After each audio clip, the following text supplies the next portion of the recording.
सहभागी झालेले आहेत त्यांना विनंती करतो आपण मार्गदर्शन करावं. त्याचबरोबर आनंदजी भंडारे हे देखील या ठिकाणी उपस्थित आहेत, त्यांना देखील विनंती करतो आपण त्यानंतर या ठिकाणी मार्गदर्शन करावं. जय महाराष्ट्र,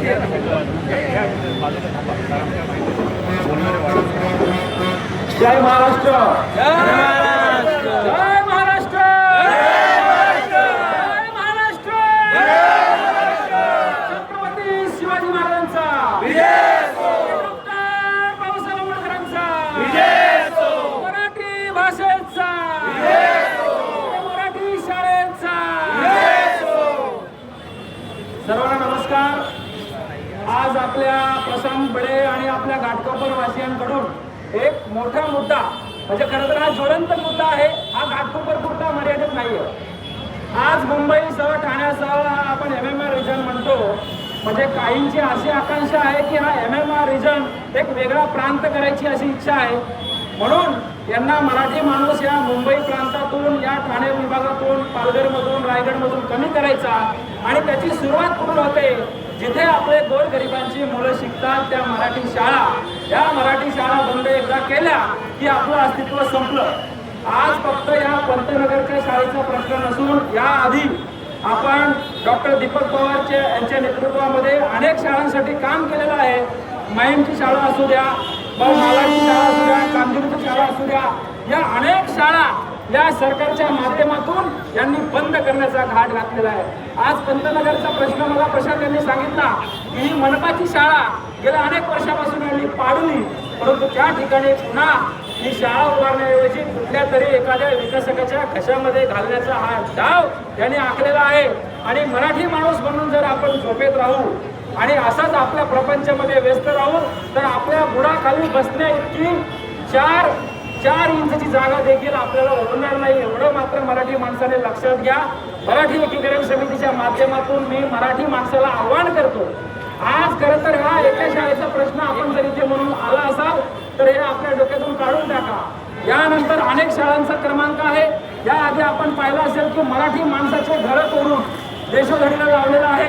त्यांना मुंबईमधून या ठिकाणी हद्दपार करून या ठिकाणी अनेक परप्रांतीला वसवलं जात आहे. मग ते व्यवसाय स्वरूपी असू द्या किंवा मोठ्या मोठ्या इमारती असू द्या.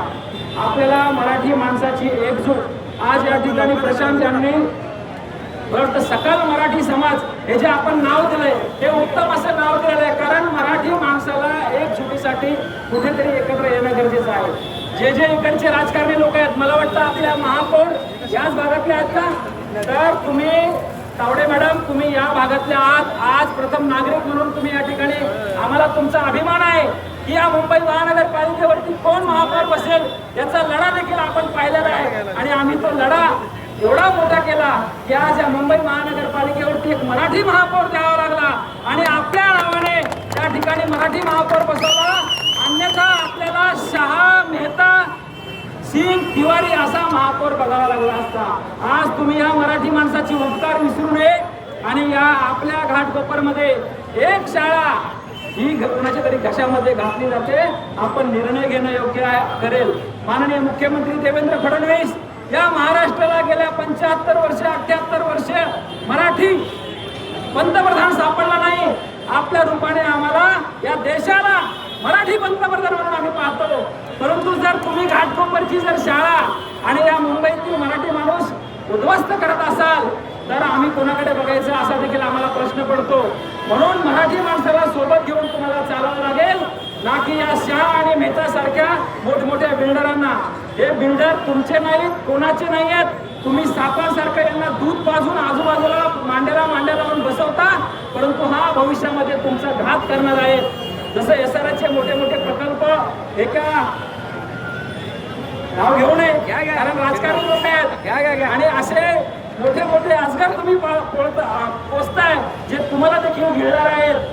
SRच्या माध्यमातून असू द्या किंवा शाळेचे मुखंड असू द्या, खेळांचे मैदान असू द्या किंवा मराठी माणसांच्या आता या ज्या ठिकाणी 100% बेस्टमध्ये आमचा कर्मचारी मराठी आहे त्या बेस्टच्या जागा असू द्या, हे सगळं तुम्ही आमच्या हातातून हिसकावून घेतायत. एवढं मात्र लक्षात घ्या, मराठी माणूस पेटतोय, जागा होतोय. या घाटकोपरमध्ये तुम्हाला मराठी माणसाची आग बघायची असेल तर एकदा मसालीकडे बघा. ही पेटती मसाल तुमच्या बुडाला आग लावल्याशिवाय राहणार नाही. एवढं मात्र मराठी थांबतो. या चळवळीला एक वेगळं रूप जर तुम्हाला द्यायचं नसेल तर मराठी माणसाच्या वरती होणारे अत्याचार आणि मराठी शाळावरती होणारे हे ज्या तुमच्या खुडखोडीपणा किंवा मराठी शाळा बंद करून तुम्ही तिथे विकासकाच्या घशात घालणार असाल हे आम्ही सहन करणार नाही, एवढं मात्र लक्षात ठेवा.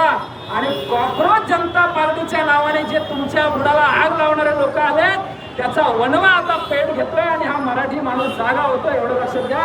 एवढं बोलून थांबतो. आणि या आंदोलनामध्ये आपण वेळोवेळी जागा होणं गरजेचं आहे, ही फक्त सुरुवात आहे, एवढं बोलतो. जय महाराष्ट्र, जय मराठी.